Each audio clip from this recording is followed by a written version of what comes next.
Nederland docht zo'n 2002 mooi aan het JSF-project. Doet dacht men dat het gevechtsvliegtuig 52 miljoen euro kostje zou. Dat wordt nou 64 miljoen. Verder weer de bedoeling dat in 2014 de eerste JSF een kleerwezen zoenen. Dat wordt nou op zijn betiets 2000 jongetje. Alle redenen voor de PvdA om uit de ontwikkelingsfase te stappen. 2 jaar link, of 3 jaar link, het ik wel wezen. Binnen wij akkoord doen met die testfase onder de voorwaarden dat als wij net meer meedoen willen, dat ze hem weer omkeepje. Dat is nou sinds maar het moment. En dan moeten we weer in de volgende fase meedoen.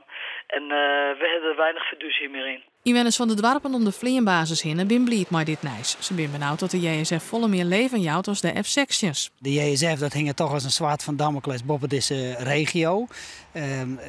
De laatste cijfers uit Amerika blijkt dat er toch volle meer looszender is en 21 decibel verschil meer. Maar het gaat om de ontwikkelingsfase. Het kan best dat ze toch nog omschaffen.